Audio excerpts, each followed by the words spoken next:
dinikahilah tuh kaum anten. Punya anak sabakingking. Sabakingking ini nanti ketika sudah dewasa dinobatkan menjadi Sultan Banten, dirubah namanya, berkata tentang ikhlas, babari ngomong mah.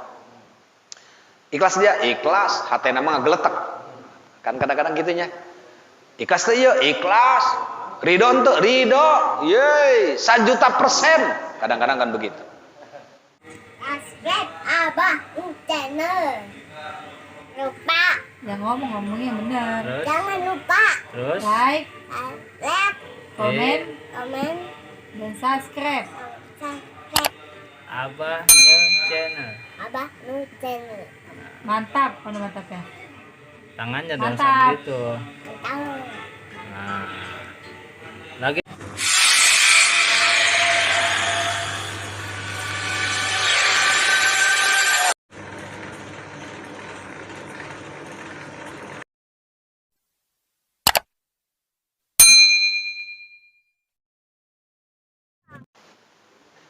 Assalamualaikum warahmatullahi wabarakatuh.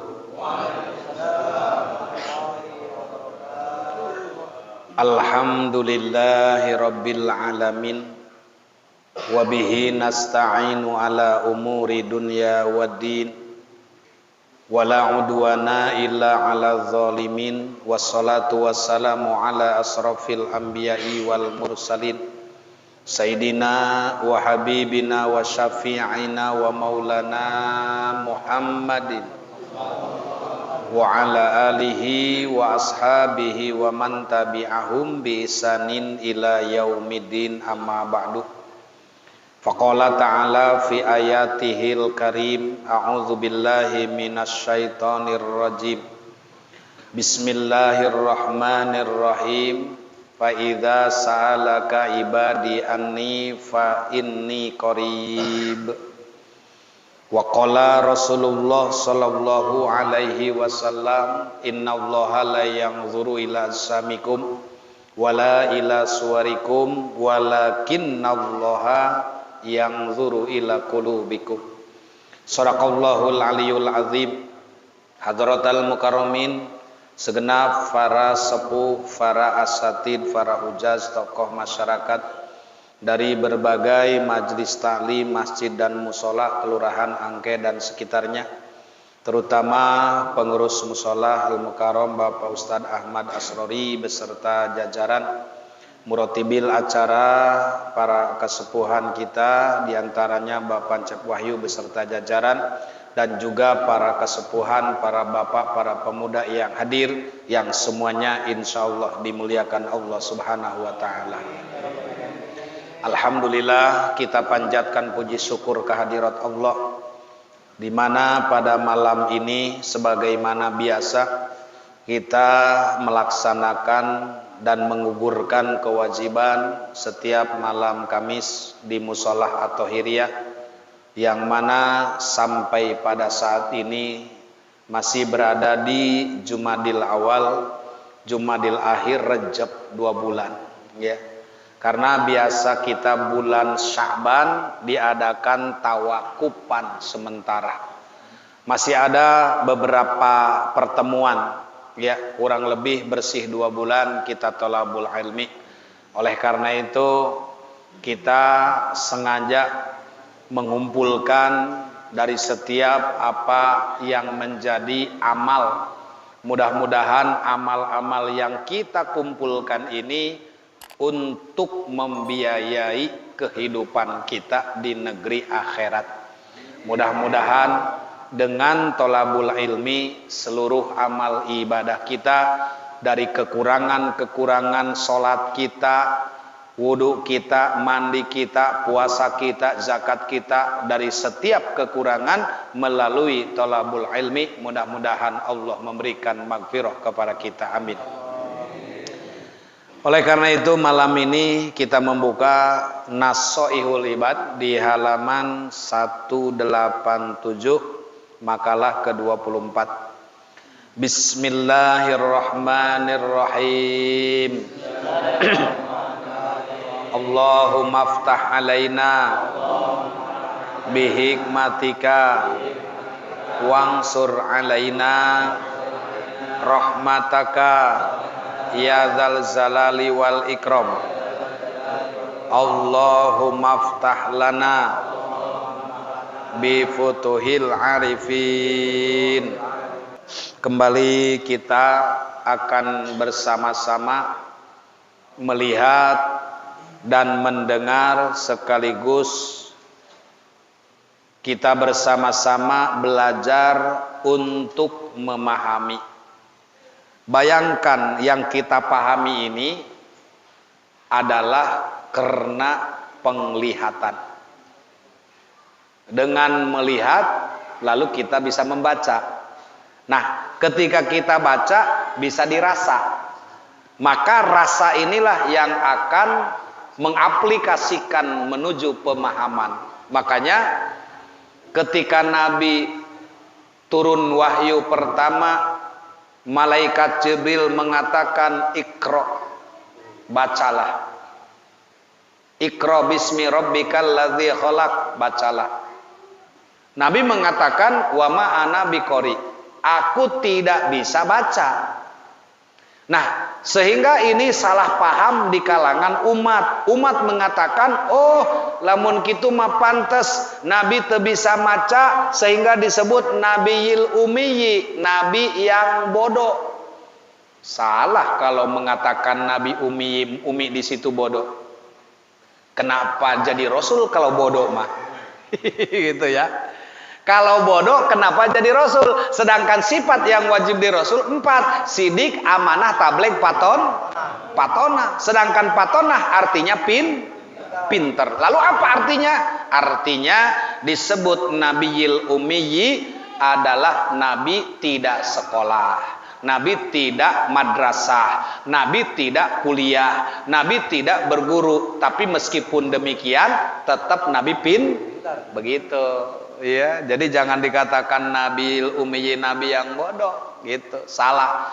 Ya. Yang kedua, kenapa Nabi mengatakan wa ma ana biqori, aku tidak bisa baca? Karena malaikat Jibril nyuruh baca tapi tidak ada tulisan. Kecuali kayak begini nih. Mad, baca kertasna teh aya. Kertasnya ada, tulisannya ada. Ini makan malaikat Jibril la sautin wala harpin. Enggak ada suara, enggak ada tulisan, enggak ada huruf. Jadi nyuruh kepada Nabi, bacalah Muhammad. Kata Nabi, aku tidak bisa baca. Wajar tidak bisa baca karena enggak ada tulisan. Orang kayak kita misalnya, pancep baca, naon dibaca jauhna naonan, gundul kabeh ye eueuh. Tak gitu, ya.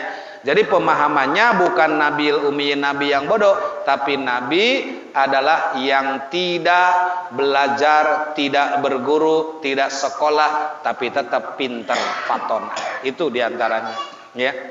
Nah, maka oleh karena itu sebagian ulama ahli hikmah mengatakan bahwa zuhud itu mengandung 5 hal. Ya, jadi ada 5 perkara yang mengandung arti di dalam lafaz zuhud. Makanya di sini A, B, C, D, E 5. Ya, zuhud.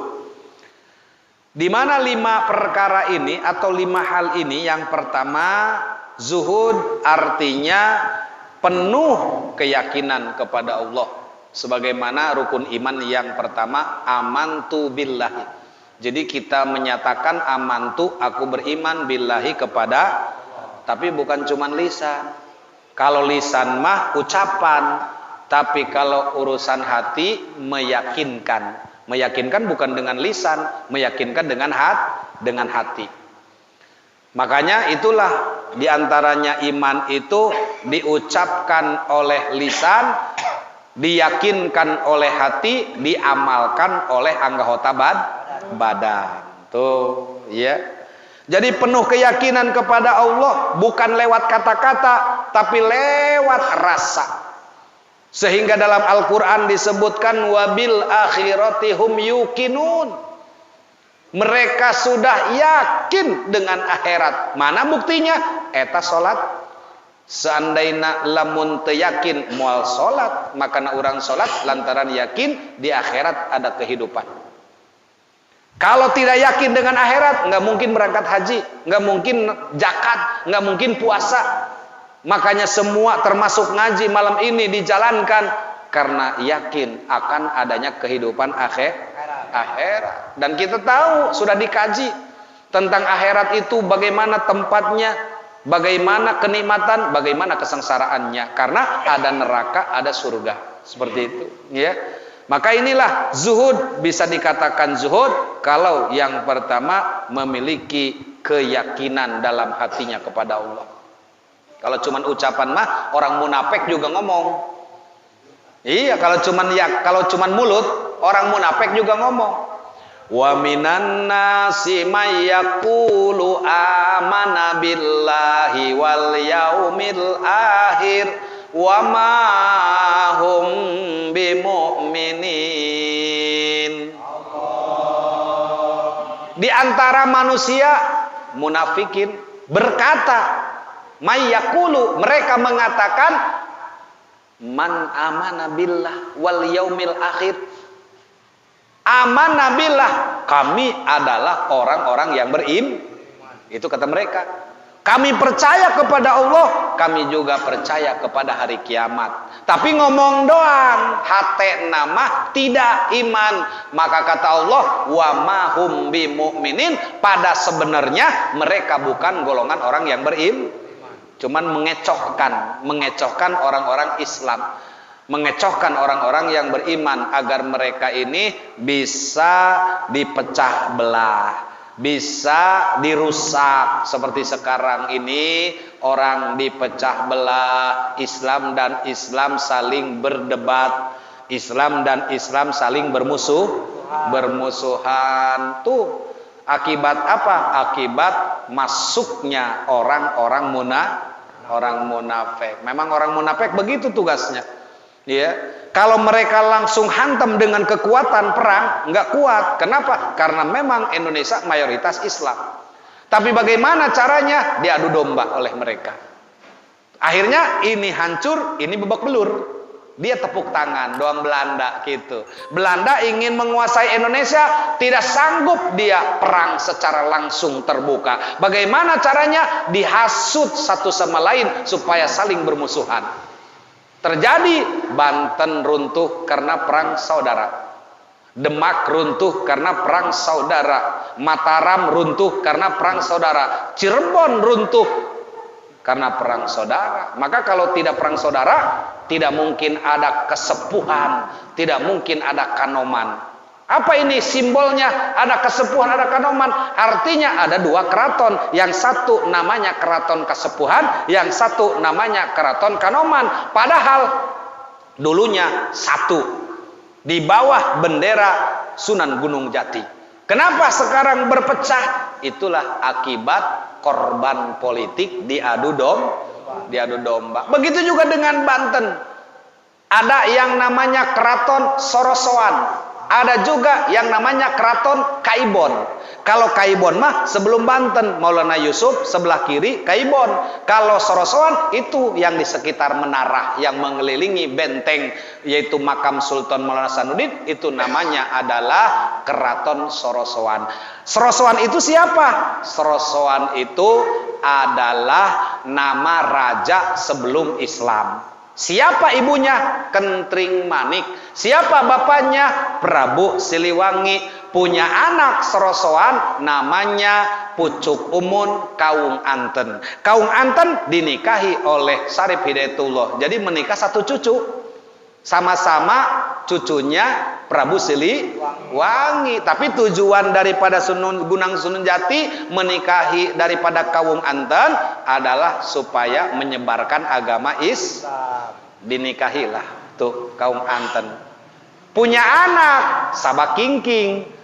Sabakingking ini nanti ketika sudah dewasa dinobatkan menjadi Sultan Banten, dirubah namanya Maulana Hasanuddin. Orang Banten jadi tanya sejarah Banten belum? Bener tuh? Atau iya tuh ngaku orang Banten dan ditanya Cenah sorosoan di mana keraton? Teu nyaho cenah. Aing mah nyaona si Jagur doang. Ya. Nyaona Jagur bae. Eta ieu kolot baheula mah kitu. Lain najarah ka Banten neuk di imah keneh geus ngomong kieu. Urang neuk nangkep si Jagur. Cenah lamun nepi leungeunna kieu cenah bakal sugih. Bener bae. Datang ka Banten neangan meriam si Jagur. Lain najarah malah nangkep si Jagur. Saeutik deui we cenah 2 cm deui. Wah, teu kataekan cenah ieu mah yeuh. Nah, itu dulu begitu sejarah Banten. Yang kedua, mereka selalu cerita lamun amuk jeung si Jagur ngahiji kiamat cenah. Barang gitu ca urang ari si amuk saha? Lalakina cenah. Si Jagur lalakina, si amuk bikangna. Horeng mah eta anu aya di Sunda Kelapa teh eta si amuk. Si Jagur di Banten. Dari mana asal usulnya itu meriam? Pemberian Trenggono Sultan Demak yang ketiga, yaitu kenapa? Karena Hasanuddin ini adalah menantu daripada kerajaan Demak. Jadi dulu mah begitu, biar enggak ada pemberontakan, dinikahkan anak dengan anaknya. Pinter dulu mah begitu. Tapi walaupun demikian, tetap aja waktuna perang mah tetap peduli itu mertua, tidak peduli itu adik ipar, perang. Makanya Maulana Hasanuddin lawan Pucuk Umun itu adalah paman dengan ponakan tuh. Makanya kan Sorosowan itu punya anak Kaung Anten dan yaitu Pucuk Umun. Nah, jadi ceritanya begini kalau bahasa kita mah, kata Pucuk Umun, nges king urang ulah perang ngadu jajaten bejeng mamang lah. Lamun perang loba teuing korban ieu. Loba darah anu tumpah. Geus kuari kieu bae. Lamun mamang eleh, mamang ninggalkeun tempat ieu bakal asup Islam. Tapi lamun sia nu eleh ulah coba-coba nyebarkeun agama Islam. Balik dia ke Cirebon. Gitu. Akhirnya bertarunglah mereka melalui sabung ayam. Tah. Henteu ngadu kotok doang urang. Beda tuh ngadu kotok eta mah masalah politik, masalah urusan agama. Siapa yang jadi ayamnya dari Maulana Hasanuddin? Muhammad Soleh Gunung Santri.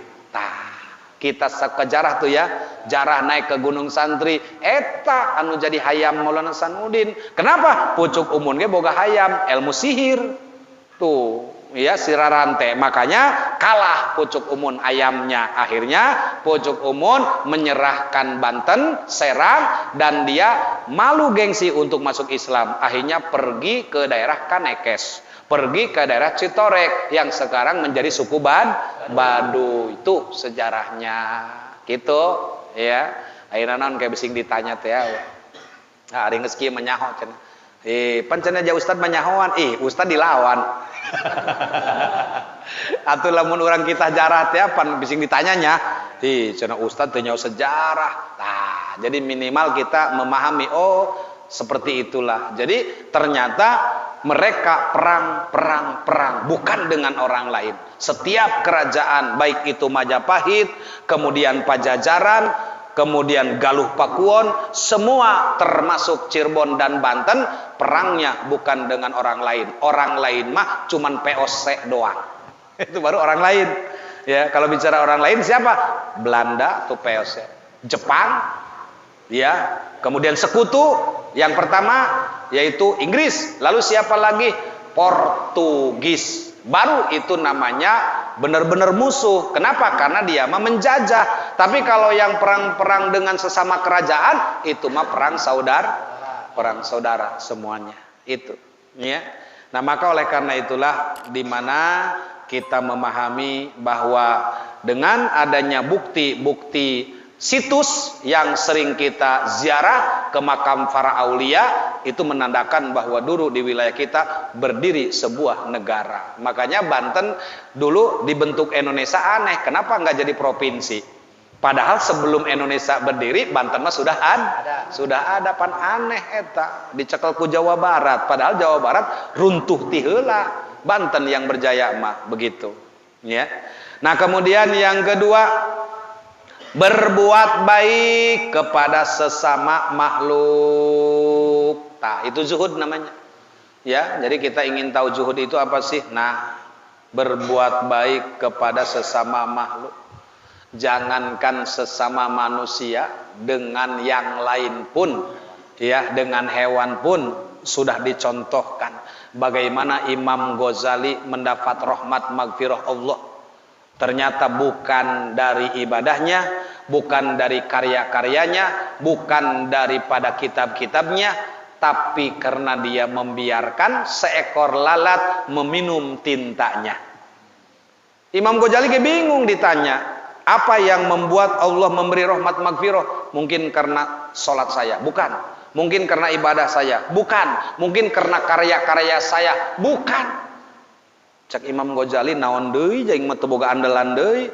Ternyata di luar dugaan. Yang membuat Allah memberikan magfirah, rahmat dan ridho kepadanya bukan dari ibadah yang dia rasakan, tetapi dari sesuatu yang dia tidak pernah pikirkan. Hanya seekor lalat. Kata Allah, ingatkah ketika di malam hari kau menulis, lalu tinta hinggap seekor lalat hinggap di tintamu, engkau biarkan karena engkau merasa kasihan kepada lalat. Timbul perasaan urang kuari kantus lamun ngopi aya laleur plung antepkeun karunya sugan bae teh ka surga gara-gara laleur pan. Gitu ya. Nah, itu yang pertama. Yang kedua, banyak contohnya aja, contoh. Seorang jablay di jalan menemukan anjing yang kehausan.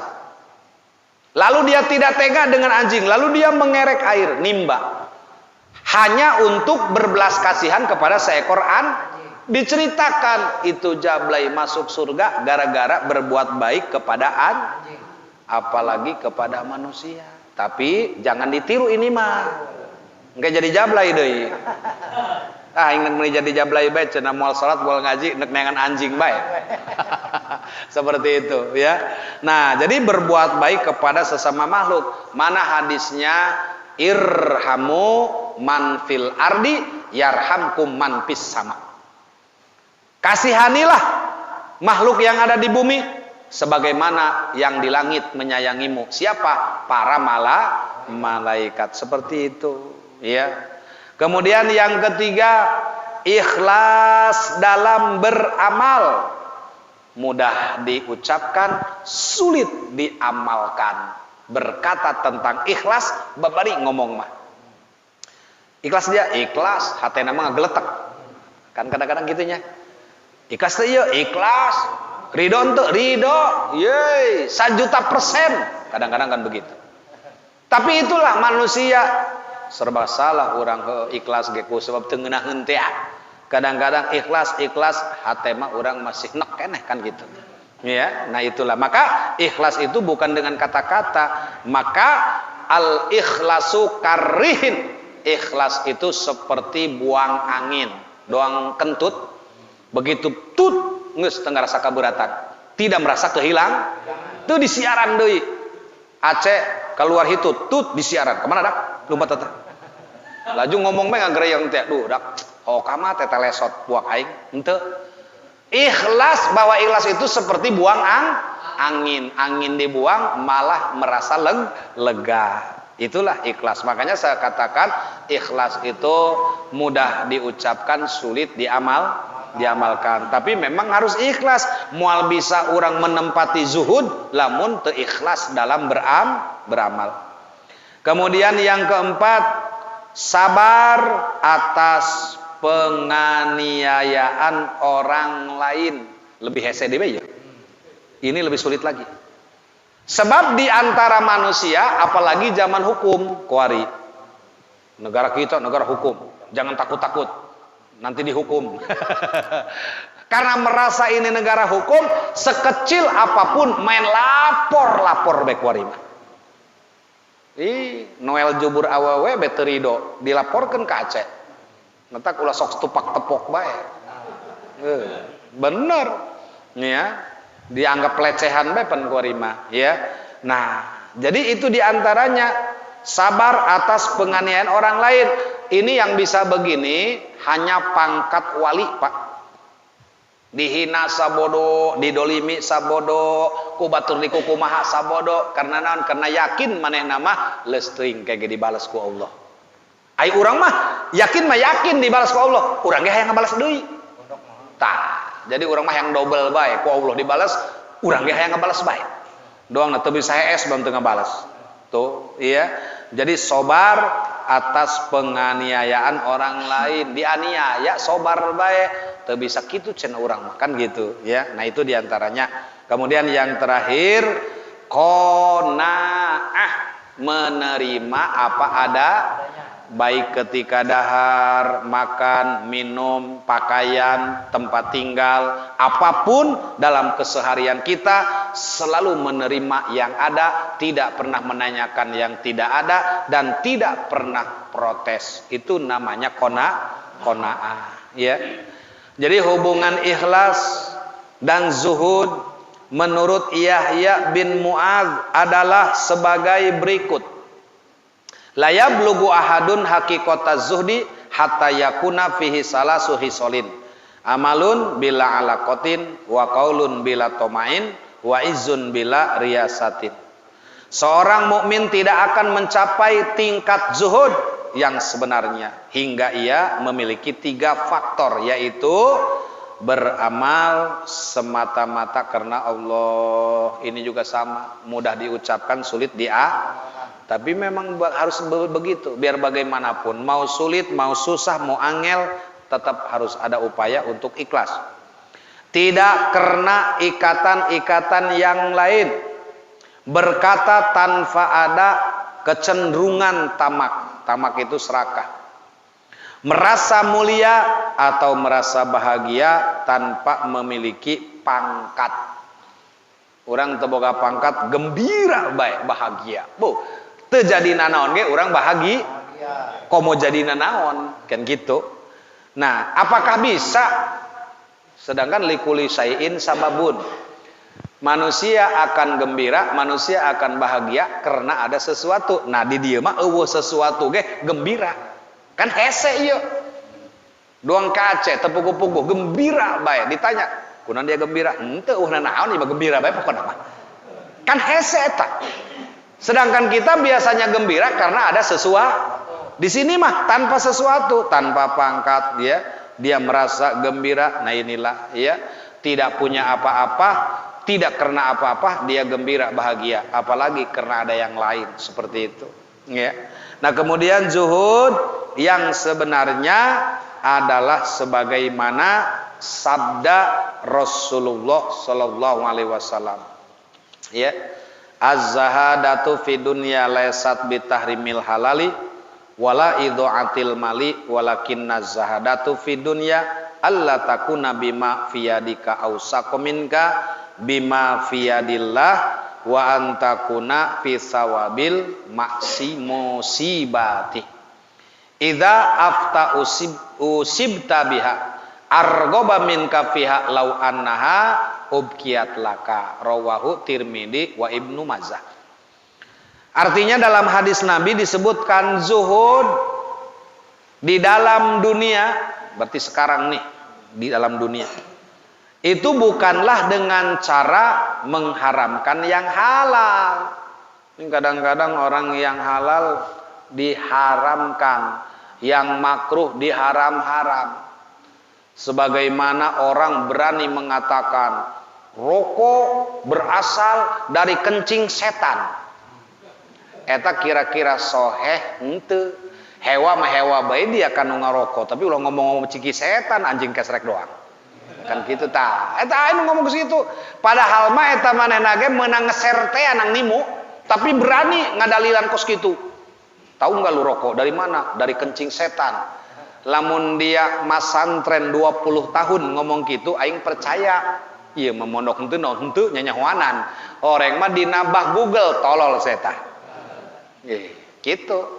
Ulah wawanianan urang ngaharam-haram perkara anu teu haram. Teu suka ya teu suka, bukan harus ngerobah hukum. Gitu. Hukum mah lamun cenah makruh, makruh bae. Lamun halal, halal bae. Lamun haram, haram bae. Jangan karena ketidaksukaan lalu kita mengatakan haram. Itu. Urang hewa ka jelema haram. Ulah. Ya. Jadi hukumnya tetap hukum, bukan karena suka atau tidak suka. Gitu. Orang teu beuki kana baso, ulah ngaharamkeun kana baso. Ja teu beuki mah teu beuki bae. Gitu. Ya, seperti itu diantaranya. Maka ini banyak sekali yang terjadi, orang manipulasi dalam hukum, ya. Maka oleh karena itu disebutkan bahwa mengharamkan yang halal. Dan bukan pula dengan menyia-nyiakan, tidak boleh disia-siakan. Akan tetapi sesungguhnya zuhud dalam urusan dunia adalah bahwa kamu tidak menggantungkan diri kepada sesuatu yang ada pada dirimu, tetapi lebih percaya dengan sesuatu yang ada di tangan Allah. Kata-kata tangan di sini bukan tangan seperti ini. Tangan Allah maksudnya kekuasaan Allah. Jadi harus kita pandai. Karena bising kieu, pan cenah eta Allah boga leungeun. Jadi buktina cenah di tangan Allah. Nah, awas, jangan salah paham.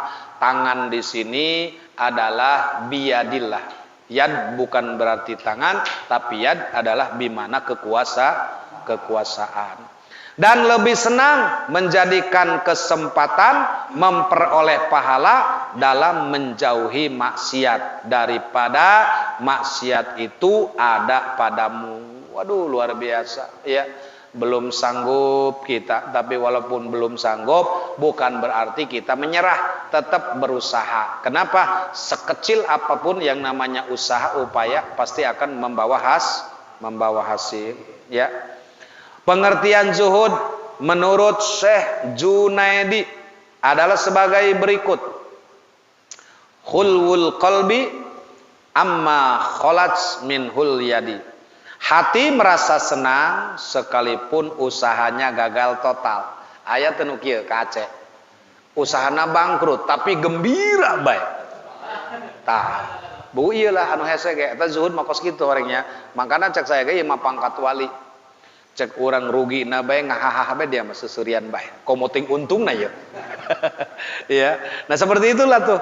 Ya, hati merasa senang sekalipun usahanya bangkrut, senang benuaya. Jadi kan bisa dibalik. Susahnya aja dia senang, apalagi senangnya. Begitu. Ya, ini bukan perkara mudah, tapi derajat yang tinggi seperti itu. Sedangkan menurut Sufyan Tsauri, ya, Sufyan Tsauri adalah sebagai berikut. Qasrul amali laisa bi aqlil ghalidhi wala bilabsil abai. Memperkecil ruang lingkup harapan dalam urusan dunia bukan dengan makanan yang berat-berat, yang kasar, dan bukan pula dengan pakaian yang compang-camping. Ulah salah ya, boy cenah ieu aing mah nek ieu lah, nek gayana gaya sederhana, gayana gaya wali cek ka Aceh. Dahar aing mah nek sederhana bae, hulu lauk bae. Urut batur. Terus aing mah cenah pakaian ge neuk anu balolong we, urut bae. Soalnya cenah wali ge kos karar itu, lain deui wali mah. Heueuh, wali mah pangdeuleu urang eta kitu. Aslina mah gagah atuh, cuman ilah tamsil. Maka bukan seperti itu cara kita untuk zuhud, tidak seperti pakaian cumpang-camping, hayang dianggap wali, orang nu edan. Gitu. Pancenakan kitu cek batur wali mah cenah pakaian ge cumpang camping, buuk nage kusut, jenggot acak-acakan, samping nage lecek, tah doang Ki Harun bae baheula doang kitu. Tah eta cenah wali, tiap aya anu kitu cium tangan bulak-balik. Disangkana wali, orang bener nu edan eta mah. Nah seperti itulah ya. Jadi kita mah la ya'riful wali ilal wali. Tidak ada yang paham akan wali kecuali wali lagi. Tidak akan ada yang paham ke pedagang kecuali pedagang lagi. Tidak ada yang tahu petani kecuali petani lagi. Jadi seprofesi mah nyaho. Tuh cenah si anu dukun neta, dia nyaho ti mana? Pan aing ge dukun sarua bae. Gitu. Jadi nu nyaho dukun deui. Nu nyaho kiai deui, nu nyaho ustad deui, nu nyaho padagang padagang deui. Jadi sama-sama profesi, mereka tahu kenapa ada bahasa sesama biskota dilarang mendahului. Seperti itu. Nah, inilah hadirin jamaah rahimakumullah, karena nanti akan masuk kepada makalah yang ke-25. Ini saja kajian kita malam ini. Insya Allah ketemu lagi pada waktu gelombang yang sama. Mudah-mudahan Allah masih memberikan kita sehat panjang umur. Adanallah wa iyyakum ajmain. Wassalamualaikum warahmatullahi wabarakatuh.